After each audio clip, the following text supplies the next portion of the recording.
Yeah. Okay. So you're 21. You've done all this stuff, and you go back to see your folks. And do you have an idea of what you're going to do, or is it just a visit? I'm in and out all the time to the res.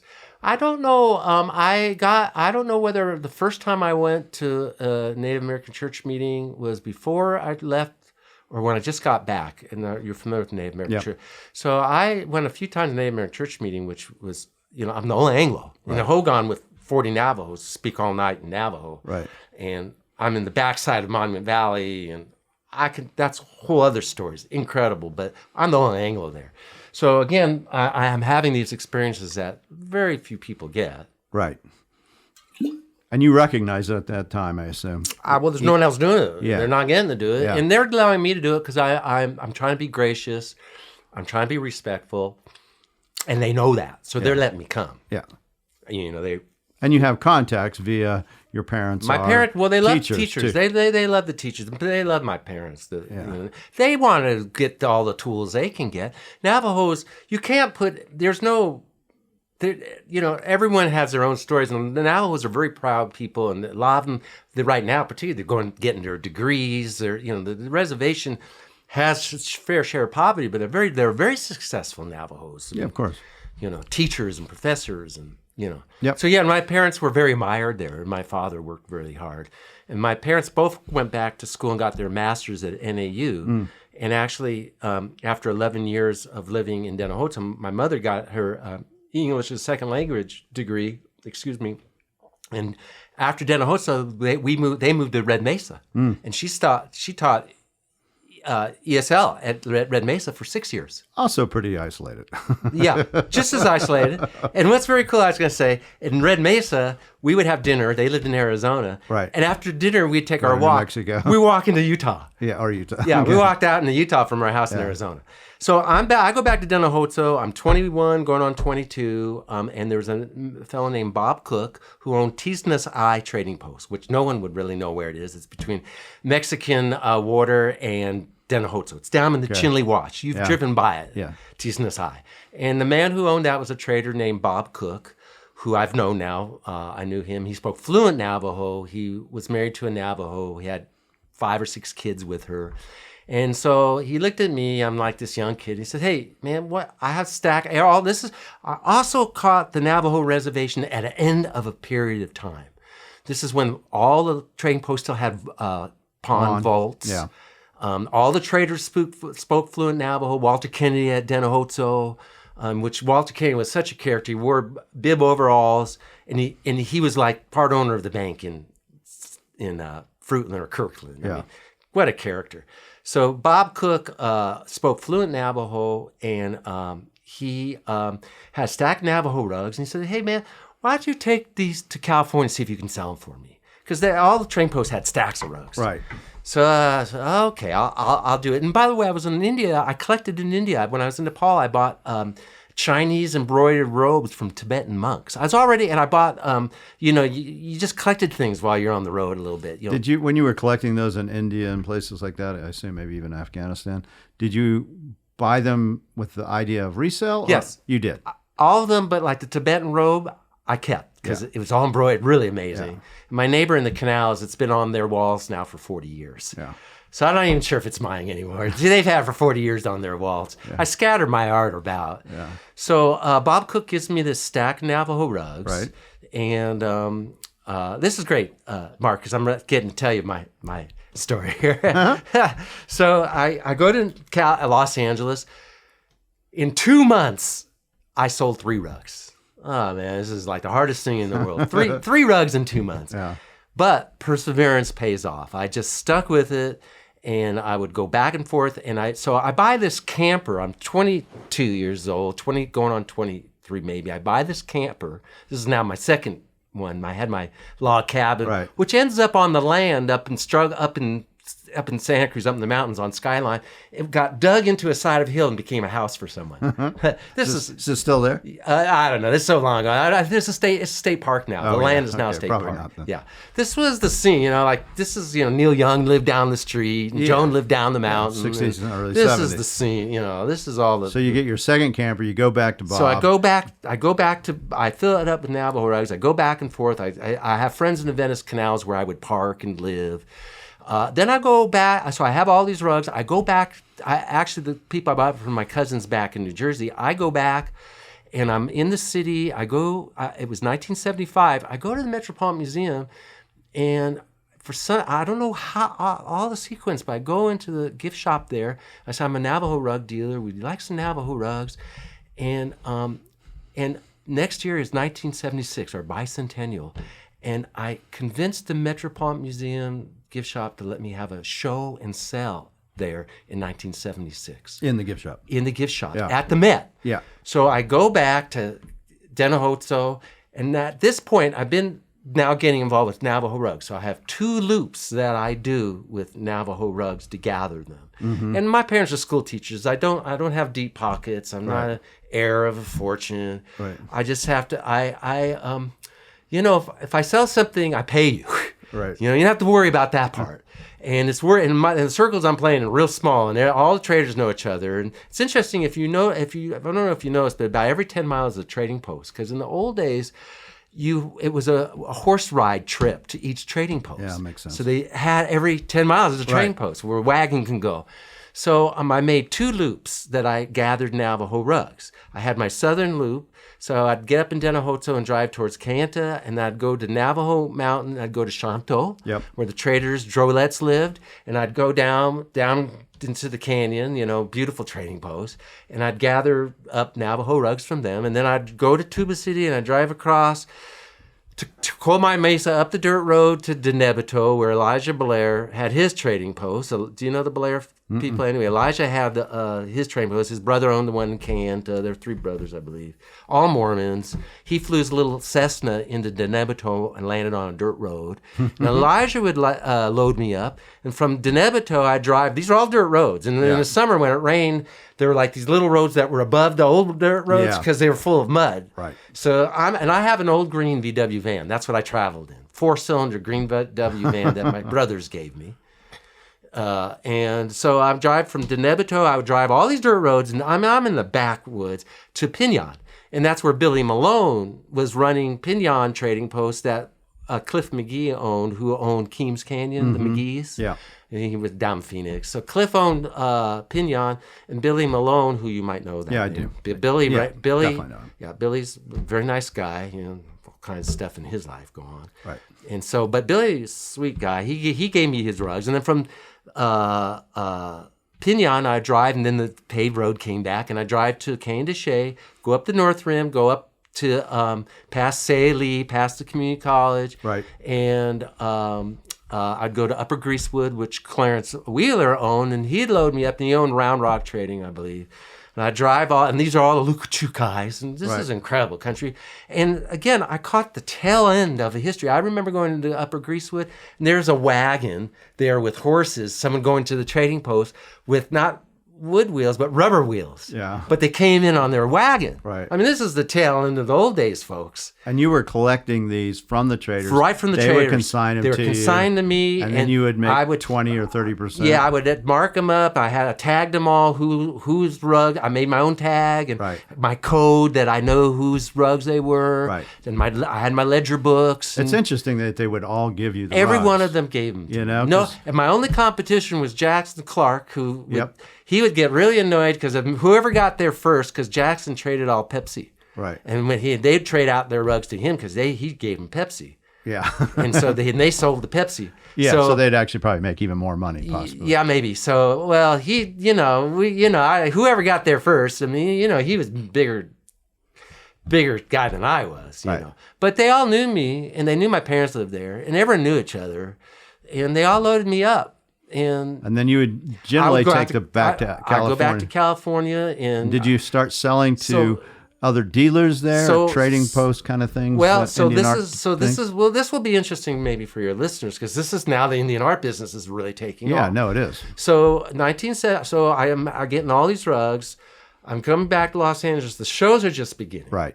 So I'll just say 1976. I go do my show in Manhattan at the gift shop, and you have these photos to share. I brought 3. Yeah, we're going to put some photos on YouTube for people Yeah. who are watching this. Yeah, Phil, when he's 23. Yeah, I brought some photos. I brought photos. I wanted to share a few photos because they're. How did that go, by the way, at that show? So I bring all these photos to put up to show the sequence of how a Right. rug is made, and I think we sold quite a few rugs actually. And it was the bicentennial in New York City. All the tall ships were in the Right, bay. I remember. And I was friends with Rolando Reyes. Do you know Rolando? He Yeah, owned Common Ground. Yeah, I did know him well. So Had a great eye. Yeah, Rolando and I were friends. And so after the Met show, I went down to the Village and I had my Navajo rug show with Rolando. So I spent the summer in Manhattan and had 2 shows. And between that, and Rolando had a good clientele. Oh, yeah. So I did. So I went back to California and went to the res, and now I have all these traders. So my second loop, that was my first loop. My second loop, I would go from Dennahotso back towards Round Rock, Rock Point, all that to up to Crystal Trading Post. Yes. And Don Jensen was the trader there. And Don was the nicest guy in the world. And his rug room was this vault in the back of the trading post with one bulb hanging. It was full of Navajo rugs with one bulb. I mean, these guys didn't know anything about showrooms, and And were all these rugs contemporarily they made? were all brand new. What Yeah. was being made there? Did they have any old rugs No, or old not blankets? only a few. No, not most of them didn't. And I did appraise for Margaret Garcia Trading Post in Kane and Deshay in Chinle. She had a room that was giant, stacked this high with Chinle rugs, and I praised it. And she had a pile of some antique stuff, but that was very rare. Yeah. Don had just what was being made then, but again, these fellows all spoke nothing but Navajo too. And he gave me a stack of rugs. I'd go over Washington Pass, and I appreciate you know all these places because you've spent time out there, and of course your books Right. are all describing these places. So I would go to Two Gray Hills, and I dealt with Darrell Stock, who owned Two Grays Trading. Right. So at that point, Totalina might have just been a little store and not a lot of activity, Yeah, I think that's the case. or they just weren't interested. Some people Yeah. didn't want to have anything to do with me. But the ones who did, like Darrell Stock, he would, because I was selling stuff for them. I wrote them checks when I got back. Yeah, I'm sure they love seeing you. Yeah, they did. I was selling a lot of Navajo rugs and helping weavers. You know, I sold lots of rugs. I had a client from Holland, again, a really wonderful person. I was wholesaling Navajo rugs to Europe, not by single digits, lots. Yeah. So I was moving rugs and wool for people, and that was helping the weavers. It was helping everybody. And so my other route, so I'd go to Two Gray Hills, and I'd go through Shiprock and farm, and I knew the Hatch brothers down. He only sold to me. He would never give me anything, but he was off the reservation. He wasn't even on the reservation. Right. So then I'd go back to Dennahotso, and then so now I'm going with my full van full of rugs, and I'm coming back to California, and now the shows are beginning. And the first big show, and I believe it was Howard Chat, was the Great Western. And Yeah, that that's was right. on Atlantic Boulevard in a giant building that was, I guess, showed for fairs and stuff. And everyone had their booth set up, and this is when all the beginning, man. This is the beginning. This is the beginning of all the big shows. This is about 75, 76. Well, they actually had started before me, because I was so young. It Yeah. did start before me. I don't know when. I might have been even the late 60s. I don't know. But everybody was doing it. All the dealers, Hubert Guy, who... But this is the time you were doing it. It was about 75, 76. 75, 76. Yeah. And Hubert Guy, who started American Indian Art Magazine, Hubert. Ron Munn, that Mary Hamilton bought, Ron Munn, Chuck Byron, Mike Haskell, Jim Gier. I'm missing 100. Don Bennett. Everybody was doing this. This is when you could walk in and actually might find a first phase under the table for $500. Yeah. This is just the beginning. And Tony Tony Berlant didn't really understand prices or what these things were. No, it was even. the beginning. Tony Berlant, this is when I first met Tony. Tony used to come with his dad, Bert, who was an inventor, by the way. Nice. Bert was a really nice guy. And so I met Tony. This is when everybody was just starting. It was just the beginning of all this.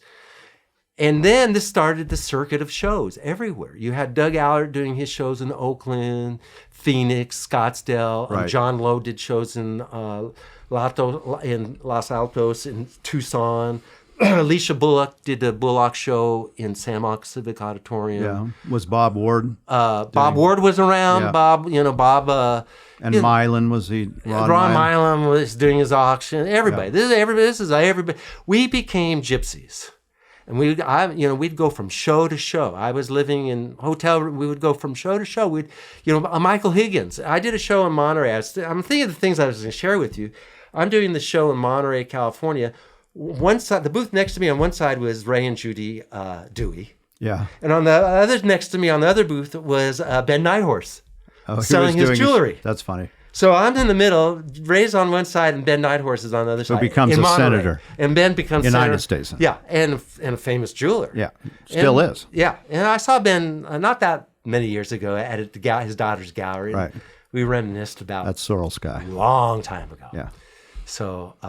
And so that's again. Not in the late 70s, somewhere, 77, 8, 9, somewhere in the Yes. 70s. And so you're still making the road trip to get the rugs, and you're just dealing in contemporary rugs? I'm dealing in contemporary. Or have you started to deal in jewelry or anything else? I tell you why I kept out of jewelry. Because being on the reservation, every store, everywhere in the Southwest had jewelry. Right. Everyone. Every gas station had a case of jewelry. I saw squash blossoms out of Gallup being sold in gas stations for $5,000. Right. And I looked at these squash blossoms and I said, there's something wrong with this picture. And I appreciate great old jewelry, right. but everywhere, and they were selling, and they were everywhere. And I looked at Navajo rugs, and these are handmade. You can't pump them out. You got to make these things. Yeah, well, the difference was it was a craze in that and late 60s and 70s, And I saw that. Yeah, it was unbelievable. Yeah. I was, even though I was young, I recognized what was going on. I saw it in my own life. So, and a lot of dealers got started in that time frame. They did, and I don't put it down. Bob Gallegos. Everybody was dealing with it, and today, actually, most of the dealers who are successful, that's their bread and butter. They're still selling it, but they're selling really good stuff. They're not pumped out. No. The pumped out stuff's selling for nothing right now. Yeah. The good stuff sells for a lot of money. Yeah, and continues to go up, actually. And it's good, and it's great stuff, and I do handle it, but I tend to...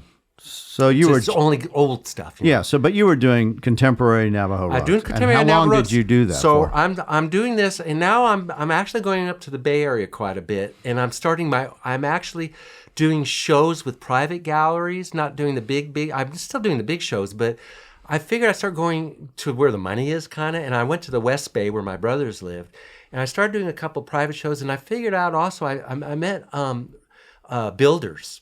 And I met one fellow, Joe Wheeler, who was building Portola Valley. If you've ever heard of Portola Valley. This was a giant development near Woodside. I know that. And so I started to go to people like him, and he had these these are beautiful homes. I said, let me do shows there to bring people to your developments, and I'll set up one of your homes into a gallery. He liked that idea, and I started doing that. And people would come to see the Indian art and see their homes. Right. And I started to build a clientele in the West Bay. Right. And I started selling, and I built a clientele in Menlo Park, Atherton. Right. Which is where Zuckerberg, Steve Curry, this is the Bel Air of the Bay Area.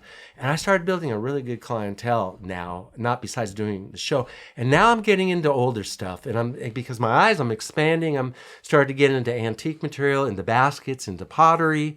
This is now getting into the late 70s, early 80s, and I've been doing the shows and looking at old material. And also, so many people start with new stuff, and they do work their way back to antique because it has the cachet of not only the aesthetics beautiful, but historically it's important. Yeah, and I think a lot rare. of times people fall in love with the contemporary artists and want to learn more about the things where did they get to? Yeah, what influenced them. Yeah, exactly. And I think that's a natural progression often that and it's funny, I've done that whole realm I kind of started with, the new, went to the old, and now I'm back to the new.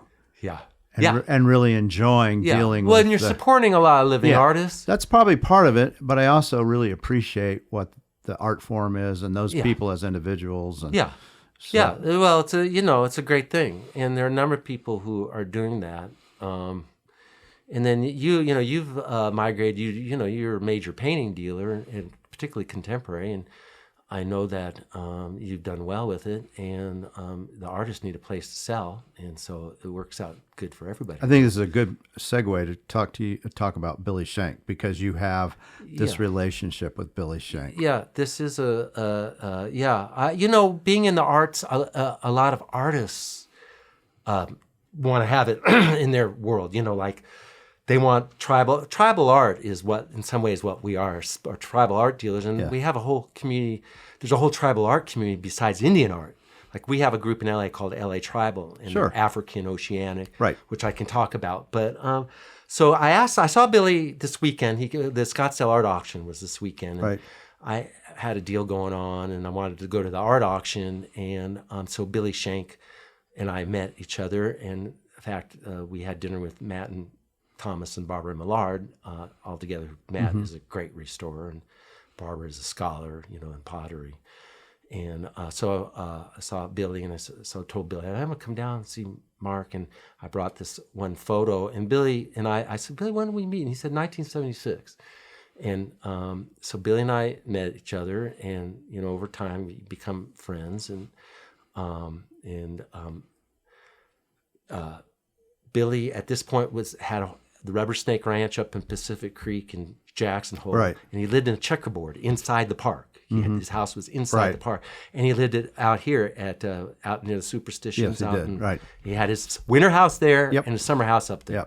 So anyway, the years are whatever years are, we've become friends, and I'm now dealing in older things, and I have these clients who, a lot of my clients would have bought homes to leave or had their second homes, whether they're from Hollywood or the Bay Area. They bought homes up in Jackson Hole because it's so beautiful and hot spot to go to.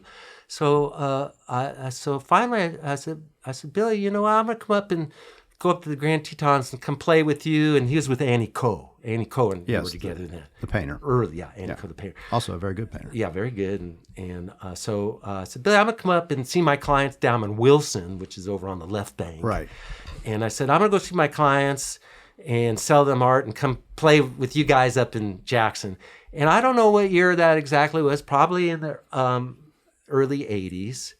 And I have clients there. So I went up there and I started doing that. And we had so much fun. And, when you're there, you go hiking, he had canoes. His mom, Blackie, and dad, Bob, lived next door. And they became very good friends. And so, we would go canoe the Oxbow. Billy and I would go riding. Yeah, you rodeoed with him, right? So there's a photo that whoever is not listening but has a photo. So I brought a photo. Yeah, I have a picture of it that shows Billy and, there's Philip when they're young with the three lots of hair. So the three of us this is Billy's very first rodeo. And it's a team pen rodeo.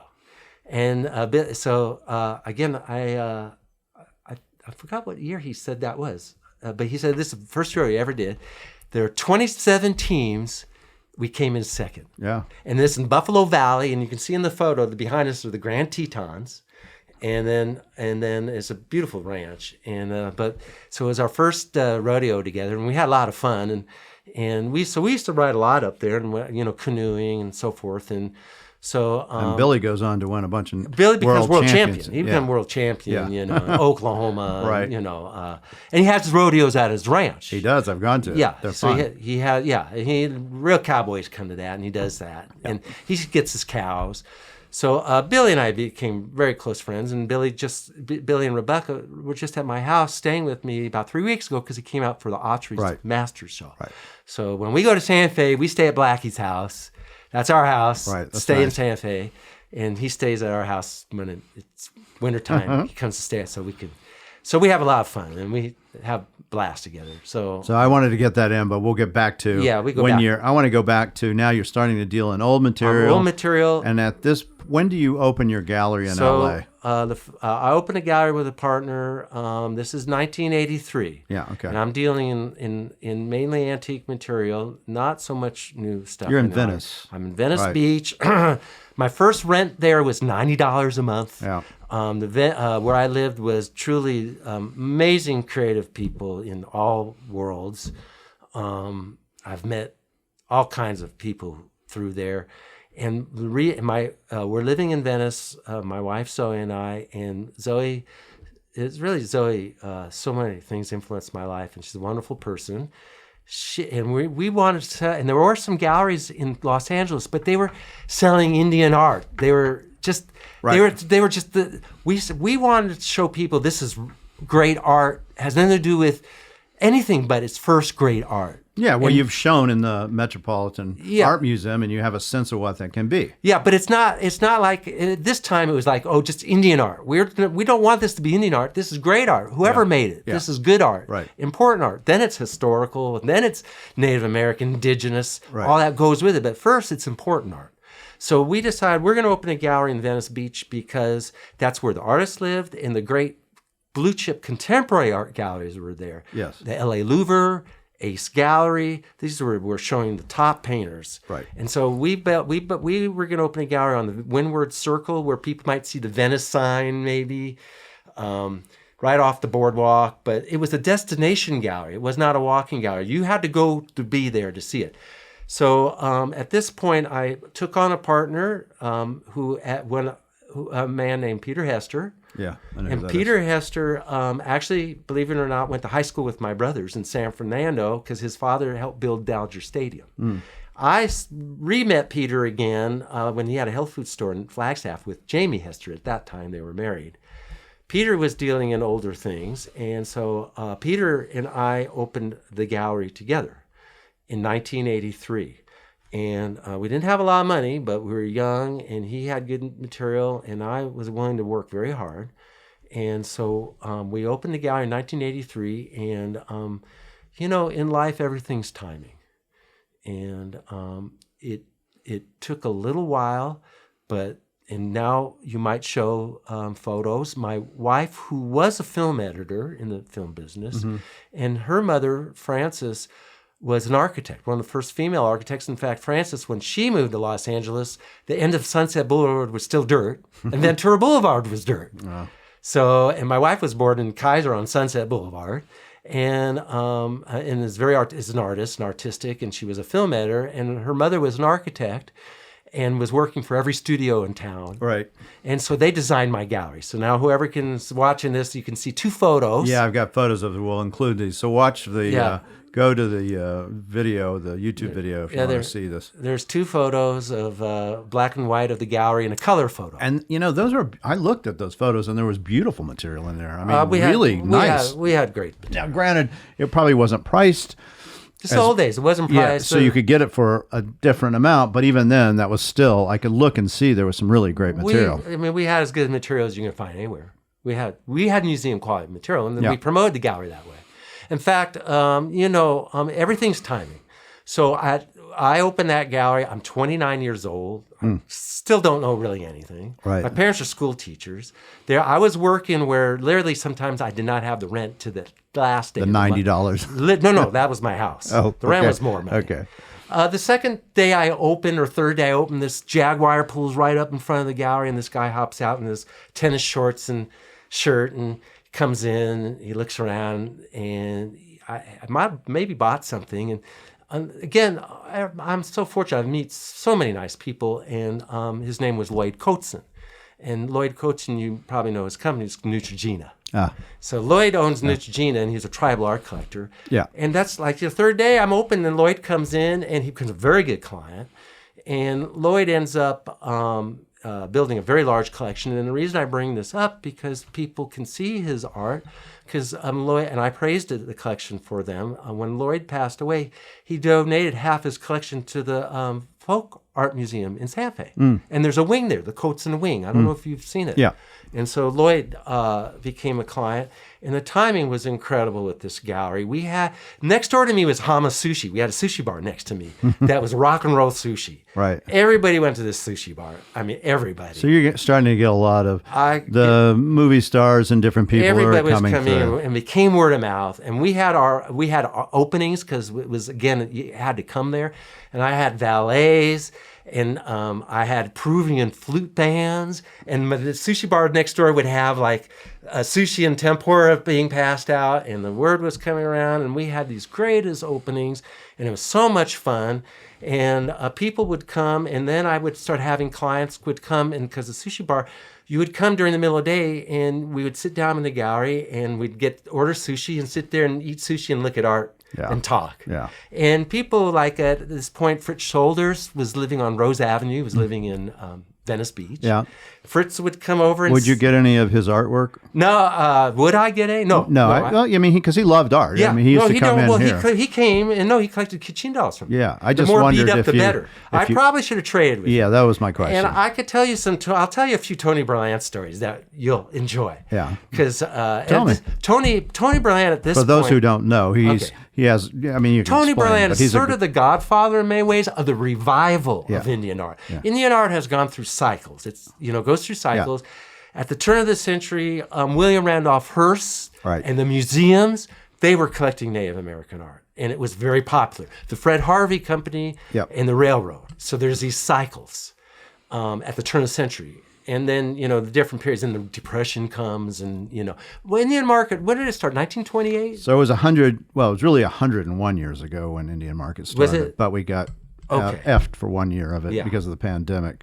Right. So this year is the 100th. What year did it begin? 21. 1921? Yeah, because this is the this is the 100th anniversary. Yes, but it's really the 101. Okay. But they didn't have one in 2020. It does go in cycles. And so Tony Berlant, who's Helen and he are dear friends. And he's a contemporary artist. Tony Berlant is a contemporary artist who's in many museums, very well known. Yes, very much and so. Extremely successful in the contemporary art world. And he lived in Venice because back then the rent was very low. That's all art. From Gary, everybody lived there. It was cheap. And it was where everyone was living. It was like you wanted to be there. So, and then when I met Tony, he lived on 2nd Street in Ocean Park. And he was collecting, and he wrote a Navajo book called Walk in Beauty with Mary Collenberg. Yep. And it got published, and that started opening the doors to Navajo blankets, educating people. And Tony was now collecting blankets, and rarer the better. And Tony always had he had the golden touch. And he had his own patrons. And he started Ed Jantz. The Jantz family owned UCLA. That was their bean fields. The Jantzes, who went on to develop Sun Valley, and they made their 1,000 Oaks. And Ed Jantz was one of Tony's patrons, and they started the Membrace Foundation, which Stephen LeBlanc was involved with. And he was selling blankets to the contemporary artists, Tony too, would right? go back. He had his studio in Manhattan, and then Tony would take his trunks to Manhattan and bring them over and show them to Andy Warhol. Judd. And he knew Rauschenberg and Stella. These are all his contemporaries and friends. Right. And they were all buying. And Judd, Donald Judd. Yeah, Donald Judd. All them. Which you can see those in his studio in Marfa, Texas. They're lined up in his studio there, and you can see really? them. Yep, and most of them are kind of these 1880s to 1900 more simple blankets, which makes sense for a guy like that, right? Yeah. And so Tony was opening the doors to all those people. Yeah. And then Tony, he got great. Tony would always only have one great patron kind of at a time, because if you have two people who have unlimited money, for it. you can only have one piece. Yeah, so who gets it? And Tony had clients. There was a man named Tom Weisel, who was a very wealthy man. He built a collection for him, and Tom has now donated to the DeYoung Museum in San Francisco. Yes, and they've redone that whole kind of museum to help incorporate this, especially his pottery collection. And Tony and I, we have a lot of things in common, and we've had a lot of fun over the years. And so Tony, we had a mutual friend named John Gross, and I don't know if you know John. No, I don't. Johnny used to live in L.A. He had Maxwell Blues, which was a clothing store on San Marcos Boulevard next to the Troubadour. Mm-hmm. And he lived in L.A. and he was, for fun, he didn't need the money, but for fun, he was Ed Moses' assistant. Yeah, the painter. And so John moved from L.A. to Winslow, Arizona, Okay. and he bought the El Grande Motor Garage Yeah, I know that. across the street from La Posada. Yeah. So John is living John Gross builds a craftsman home inside the El Grande Motor Garage where the Fred Harvey Company would fix their touring buses. Right. He bought it for whatever. He built a handmade craftsman lodge inside there, a laundry room and a toilet shower, parked his Jaguar, his Harley, and moved in there. And he got the keys to La Posada, and I'd come out and visit John, and he got a lawnmower, and he cut the lawns all around La Posada, and he'd open up the La Posada. We would run around in La Posada when it was all boarded up, and only the train stopped there. Yeah. And they had an office in one wing, and the rest of all of La Posada was boarded up till this couple from Laguna Beach Right. bought a 100-year lease for $1 a year. Yeah. And she's an artist who's been to La Posada. Yeah, she's a good artist. And she's an artist, and they said to Winslow, okay, we will restore it. And they got the lease for $1 a year. Yeah. And they spent millions of dollars. Millions. And it's a fabulous, Yeah. what a great And then they place have to another stay. one in And Las Vegas. Yeah. New they Mexico. did, and they got that, I guess. Yep. And so they restored it, and the chef from England ends up, I mean, it's just, 6 degrees of separation, right? Right. Or less. And so the chef ends up, who is one of the Turquoise Room becomes one of the best restaurants in northern Arizona. Incredible food. He was a chef at 72 Market Street in Venice, who he knew all these people in Venice that I It knew. all comes back to Venice. Yeah, well, then, Including your gallery, which is where I want to go to. Oh, yeah, I forgot the gallery. So I go back to the gallery Yeah. and to go back to Tony. I also, the other thing about these shows prior, and I wanted to mention this, all of us are doing these shows, I've become very good friends with Jim and Loris Phillips. Yeah. So for those who don't know them, they donated their collection to the Wheelwright Museum. That's right. Her jewelry all the collection. jewelry collection, Yeah. which was phenomenal. Yeah, incredible. She was a very. They were both very interesting. Yes, human well, they beings. lived in San Marino, which Yes. was. Have you ever been to their house? No, They lived in San Marino, which is the Bel Air of Pasadena. doesn't surprise me. I used to sell them jewelry. Yeah, I think we all did. Yeah, and when you walked in their house, a giant Tudor mansion, and you walked in their house, as soon as you walked in from the front to the back, filled with art, and you go into the study, Jim would have Chumash baskets stacked on top of each other. And I was their children's age. So when we were doing the shows, I was like 23 years old. Right. They just kind of took me under their wings because, I was young and I was their kids' age. So Jim, Loris, and I became very good friends. And most people didn't know she was a barrel racer.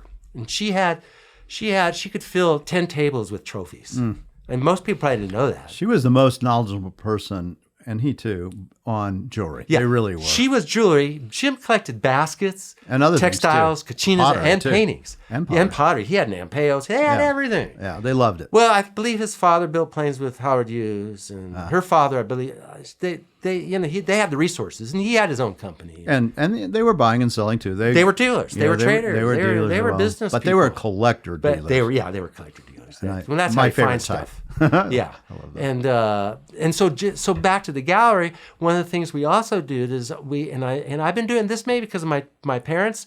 And the other thing I think all of us kind of realize with Native American art is really in some ways we're teachers. That the more we teach somebody about the art sells itself. Hopefully, we're there to open your eyes about what it is, and you can't force anyone. And I must say right now, if particularly if Native Americans are watching this, I take no credit in this art. I didn't make it. I admire it. I honor it. I respect it.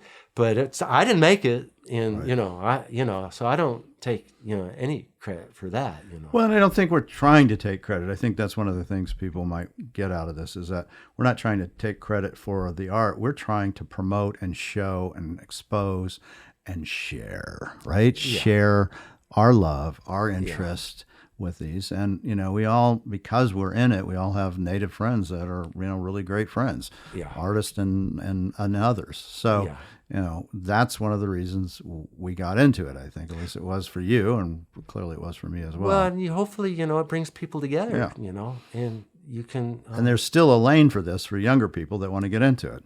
That's, we're all getting old. We all came in kind of between, the beginning of Vietnam to after Vietnam. That's when we all kind of entered this for the most part. And now we're all getting older, and at some point we're not going to be doing this.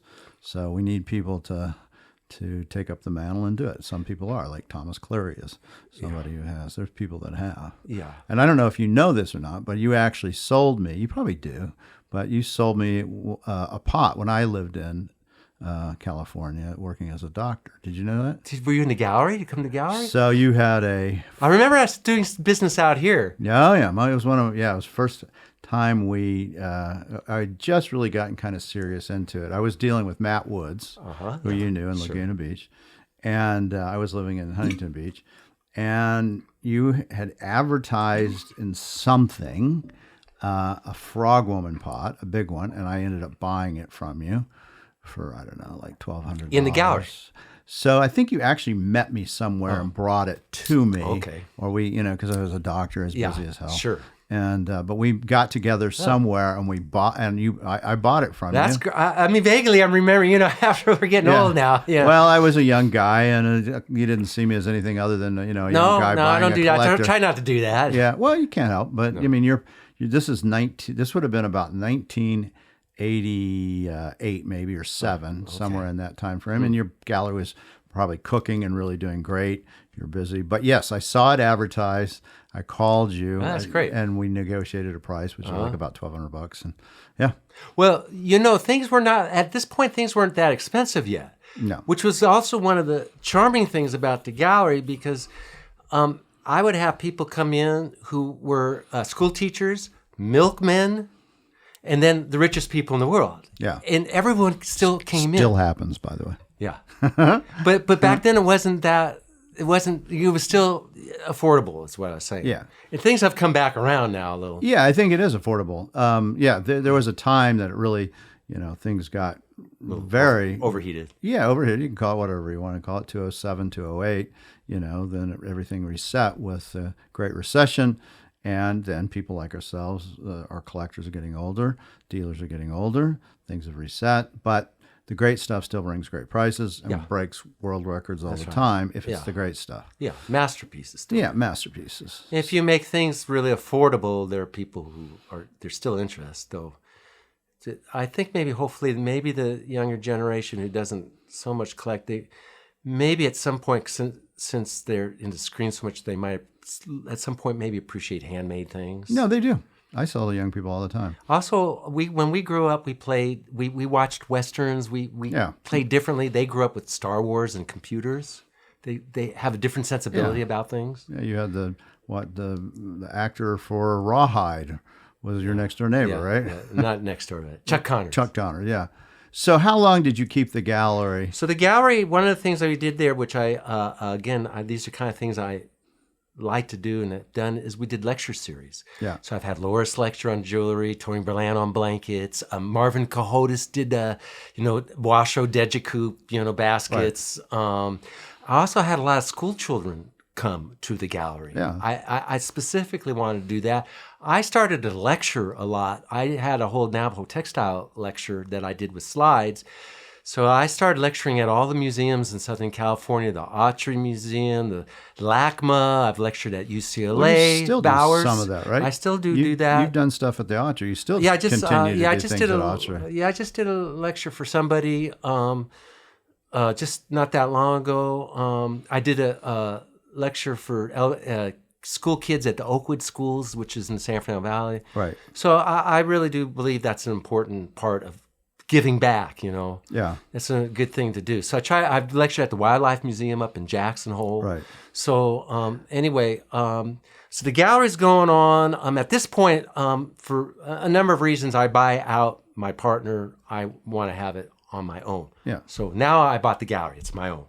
And I kept the gallery open till 1996. I don't know again what year it was, but because of Billy up in Jackson Hole, now Bill Schenck is now, I'm now going up to Wyoming a lot to see my clients and go hiking. And now I'm starting to do my own shows. Billy and I started doing shows out of his house a little bit. And, like Lawrence Rockefeller would come over. And I mean, it was pretty cool. Yeah. But then I started going into town myself and started working it. And I got to really, build a fabulous clientele. And my very best client lived on a giant ranch outside of Pinedale. And just, the most wonderful people. They thank you after they bought all these things from me.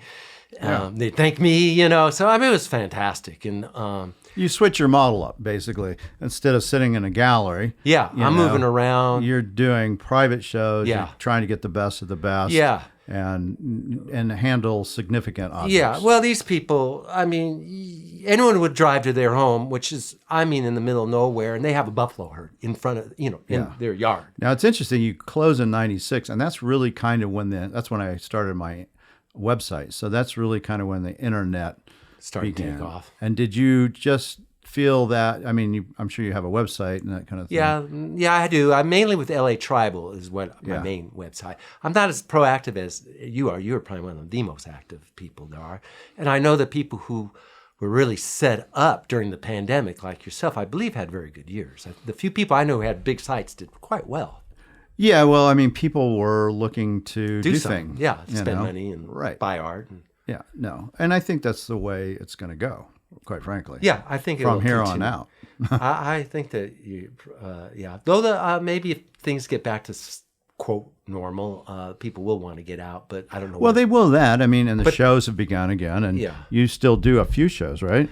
I've done a few. I'm at the point where I'm not sure how many more. I still doing business, but I'm able to do business without even. Knock on wood, I'm able to still do business without doing a show if I don't have to. Right. And when we talk about shows, we're talking about things like Indian Market. They have White Hawk Show, and Kim Martindale does his shows. Yeah. And there are shows in San Francisco. There's still these Native American shows, but they're not many of them. But the ones that are there are high. Well, part of me, quality. I'll do a show. Some of it's if you have a great lot of material. If I get, for some uncanny reason, for 35 years, 2 months before an Indian Market, a collection would show up to me. Right. For every year, for 35 years, every year I have nothing to bring to Santa Fe.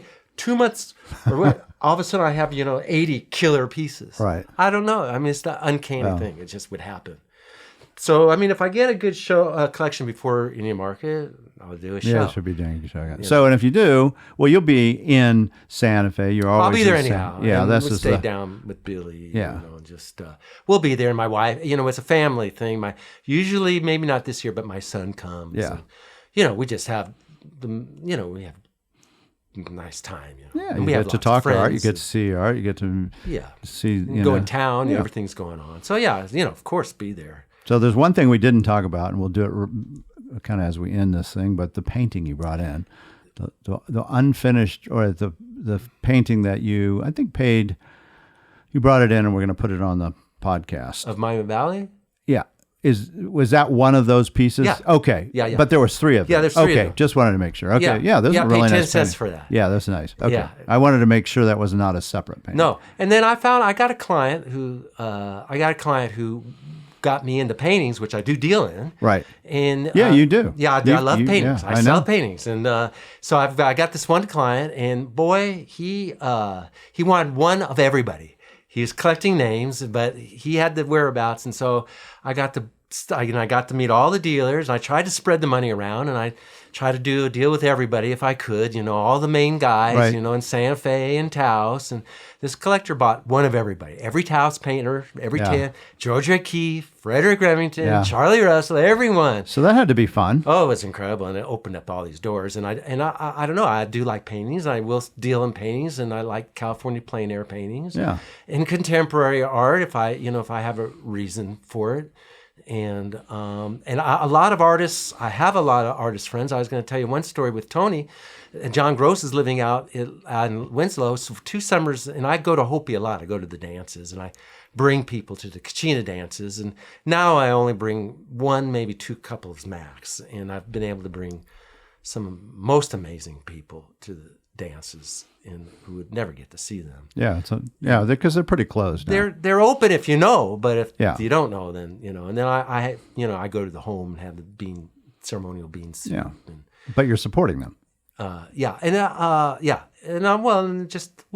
just they at that time they like people to see it. There's a little bit of, particularly with the bean dance, there's a little bit of a thing about it's good that the outside world does see this, because it's a way that people could know their calling in their life. Right. And I wanted a couple things I wanted to ask you. Where were you during the war?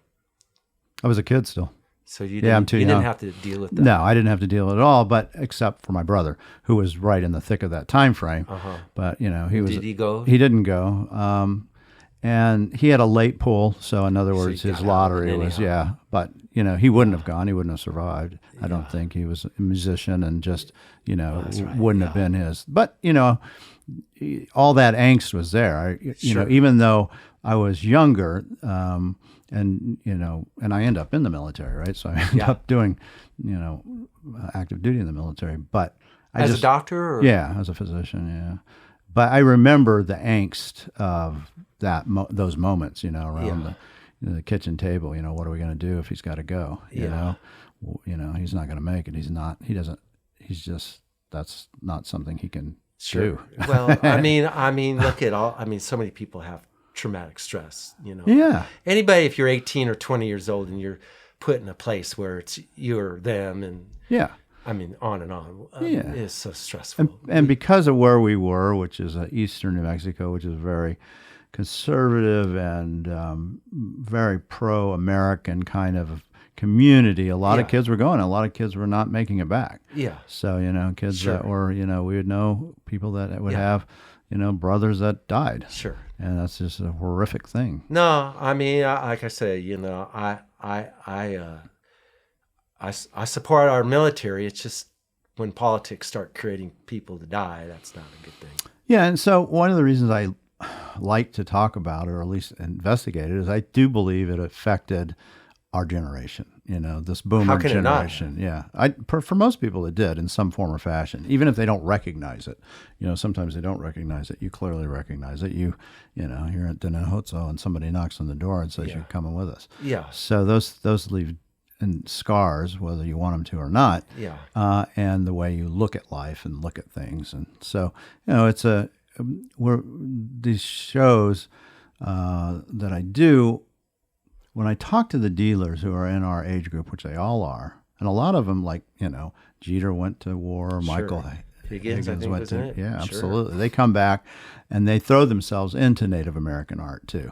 It's a way that they can deal with the stress they might have had, and also they love the material, and it's just this. There's a way that we've done something in the culture that we have that's kind of unique. It's uniquely American.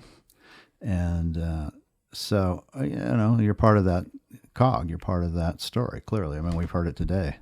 Yeah. You have any words you want to say about our profession or well, what you're I wanted doing? to ask you what got you interested in medicine. How did you... Oh, it's a long story, but Where did you study medicine? So I worked, I won't go down this whole road because we've talked for 2 hours, but yeah. And I haven't even started yet. So, People accuse me of talking too much, and I thought, well, I bet I'll share my story with everybody, but I don't. And I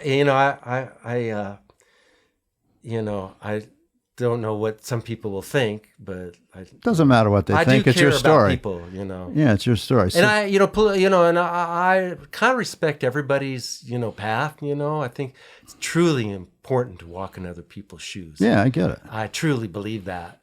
Right, left, whatever. Because where you come from kind of makes you why you do certain things. Yeah, they do. And we all get our neuroses from our parents. Yes, we do. We've all made our mistakes, Right. and hopefully maybe learn from them. Hopefully maybe, or Well, and I don't think honest mistakes, hopefully. And it seems like what you're doing is this going to be the road you're going to take until you can't breathe. As far as what you do, how you hold yourself, and also I don't see you ever stop retiring as a dealer. You love what you do, right? Yeah. Clearly.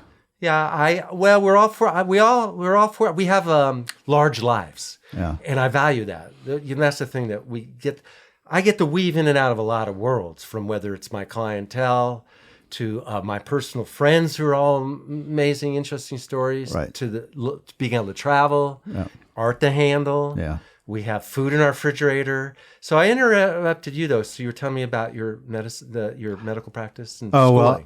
Well, like I said, we've gone 2 hours. We won't do the Mark Sublette interview. Yeah, I better get it out of you, man. All these people have been watching you for years. I've done a few podcasts. Have you? Okay. We want to know all about you. Oh, man. no, there's people who have interviewed me on this. Yeah. But the reason I cut it off is it's out there. You can hear the podcast where I talk about it. But to me, it's really not about me. These are not about me. Yeah, but people will be interested. Yeah, they're out there. They can hear it. Yeah, they can hear why I got out of medicine and went into what I do now, which I love. And I loved medicine. I was really good at it and enjoyed it. But this is so much more granular for me. Yeah. I'm sitting here doing this for 2 hours and enjoying it, right? Yeah, sure. And I don't know if I'd be doing that as a doctor. Yeah. Right? Talking about some kind of. Well, you're in a unique little niche, and you've made your spot in it. Yeah, I think I'm part of this community. Oh, absolutely. So, I want to support my community, and I want people to be able to hear about it, right? Yeah. Well, we've only touched. I have a million other stories, but I'm going to stop. I've talked way too much, and I've said a lot of private, personal things that are really no one really now the world knows about it. But that's good. That's okay. I try to do things. Again, try to walk the talk. And yeah, you do. I try. Yeah. I don't. I just try to do the right things. Yeah, well, you have. Yeah, just keep doing what I've been doing recently, and we can end it here, but because 30, 40 years ago, we handled things that everybody dealt in. Indians were selling, Native Americans were selling it. We were handling all kinds of things. Life changes. And what I've been doing recently I've been really sensitive material. I've been returning back to the tribes. Yeah. I've been returning that's great. Things back. Yeah, that's that that is important. 2 shout outs are very important that will be interesting to your listeners. I've been a member of the Ethnic Art Council, and I've been on the board for many years, and we support museums, and we finance catalogs, and the early collectors of Los Angeles started in the 50s collecting tribal art. This was the beginning in LA. Right. And for the 50th anniversary, myself and a lady named Philly Lee and Mark Johnson. Mark Johnson's a major Indonesian Dayak dealer, one of the leading dealers in the world. And on the 50th anniversary of the Ethnic Art Council, we made a documentary it's called LA Collects, and it's 12 of the major collectors in Los Angeles. Some of them are now dead. And we made this film, and if you go to the Ethnic Art Council of Los Angeles on our website, there's a 30-minute film called LA Collects, and Tony Berlant's in it. Jay Last. Jay was one of the founders of computers, Fairchild. He began computers. Mary Lou Wahlberg, Mary Lou Wahlberg, who collects twine baskets. She's in the film. She gave back, the tribe bought her 1,100 twine baskets back to the Krukiroks.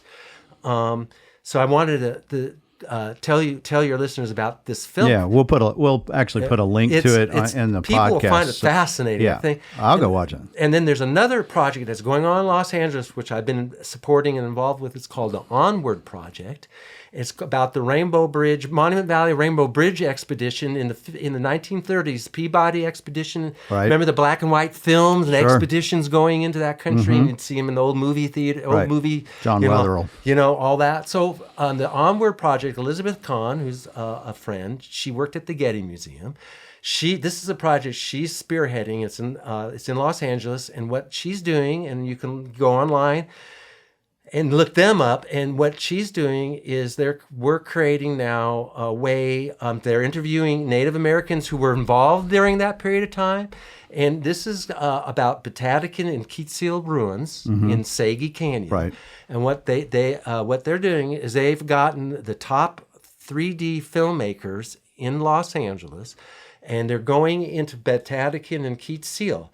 And what they're creating, and this is going to be maybe the future for, and they're already doing this in other places, is they're creating a virtual experience in Betatikin, so that if you're at a museum in Santa Fe, you can put on these headphones and you'll be able to take a trip into Betatikin and watch, because if you're 3D, you might feel like you're going to fall off VR. the cliff. Yeah. So they're doing Oculus that Rift right stuff. now. Yeah, that's cool.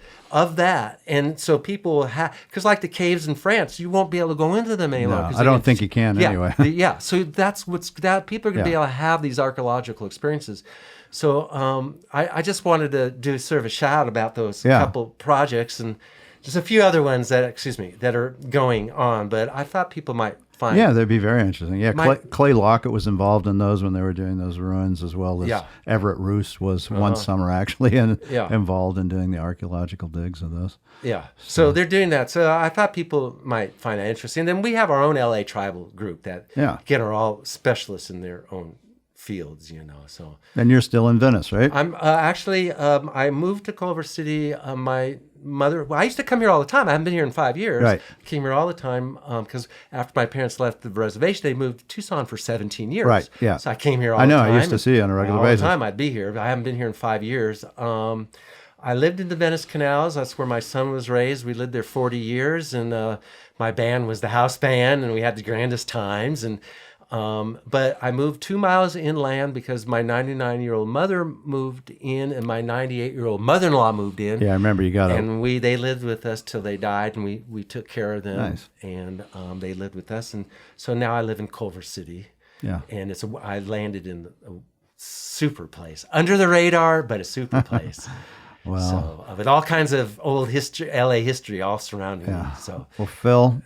Or Philip, as we like to say. I always called it, this is interesting, you do a podcast. I've known Philip for 30 plus years, 33 years actually, I think. And I always would call you Phil or Philip, I think both, but it's like really, you go, it's really, call me Philip. Yeah, whatever. No, it's, it's those little things. Yeah, not that big of a deal. No, but it's funny that, after 33 years. Yeah. Well, and thank you for inviting me. I mean, here, at least my son will now know these stories. Oh yeah, everybody will. Yeah. Well, it's part of the it's part of the cog, right? You're part of that chain of early native art dealers. Sure. You're one of the really, as you said, you were at the end of an era in the 70s and dealing with those kind of things. And there's not that many people still out there that are that way. Unfortunately, there's a few, but not that many. Well, and I just try to it's cliche, but just stay grateful. Yeah. Appreciate what you have. Yeah, it's not cliche. That's important. Live in the moment. Be nurturing. The ones you live with. It goes all the way back to you going to Nepal and India and living, in the Navajo Nation and all that stuff. Well, it all makes you up who you are. Yeah, that's right. That's just exactly right. I mean, right now, the way the world is, we just, like I said, you just got to kind of be nurturing right now. Yeah, I agree. Well, thank you for taking the time. Thanks for spending the time with me. It was good. All right, I'll let you get back. I'll let you go on to your next wherever you're headed. Yeah. I'm sure you're probably going back to L.A.? Yes, I am. Yeah. Back to my wife and my little dog there. And finding more art. Yeah, more art. And okay. All right, thank you. All right.